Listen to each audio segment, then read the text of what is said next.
a flurry of political activity is underway in the Union Territory of Puducherry. Both the ruling Congress and opposition parties, including NR Congress and BJP, are locked in an intense power struggle ahead of the assembly elections. For the Congress, a victory came in the form of the removal of Lt Governor Kiran Bedi from her post on Tuesday.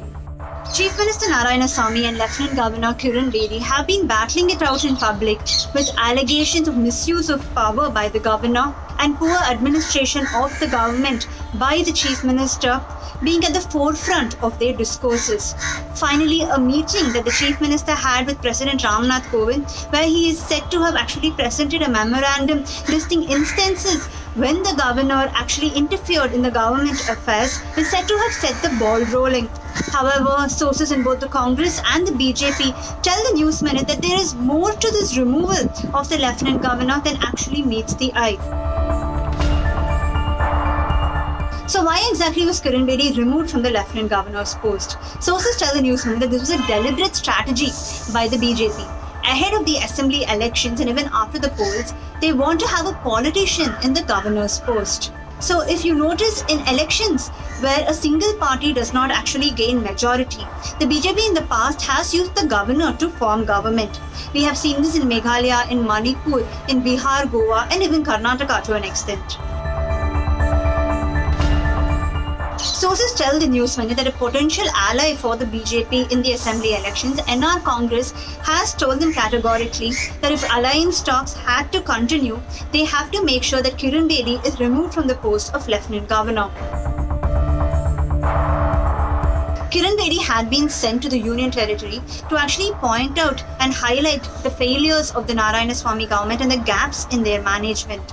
However, by interfering in the day-to-day activities of the government and going on public forums and speaking against them, she actually managed to create sympathy for the Congress government.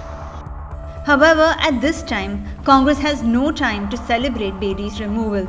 In just the last month, 4 Congress MLAs have resigned from the party and moved to the BJP.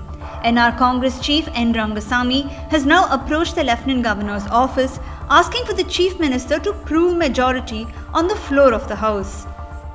Let's take a quick look at the numbers in the Puducherry Legislative Assembly, which has 28 MLAs in total.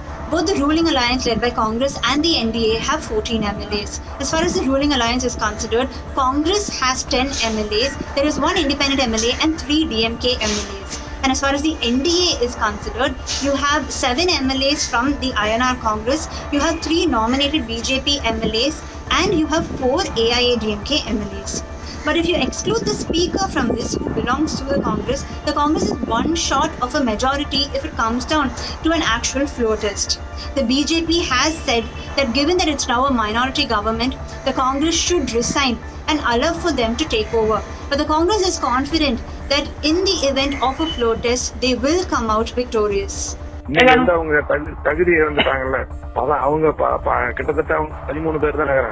இருந்தாலும் அதுல அது independent ஒண்ணுங்கிறது சபாநாயகர் ஓட்டு போட முடியாது இல்ல. இது மரபு தானே, அவங்க மைனாரிட்டி இழந்துட்டாங்கன்னு அவன் ராஜினாமா பண்றதான மரபு. இன்னைக்கு மக்கள் மத்தியில 100% தோல்வி அடைஞ்ச அரசு இவங்க போகணும்னு தான் மக்கள் ஆசைப்படுறாங்க.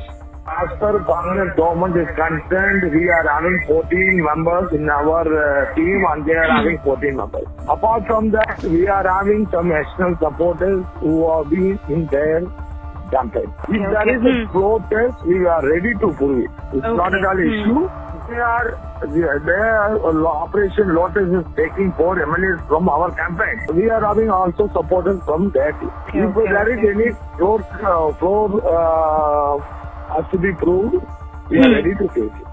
With former BJP leader Tamilisai Soundararajan now taking additional charge as Lieutenant Governor, the coming weeks will prove to be important for the Union Territory.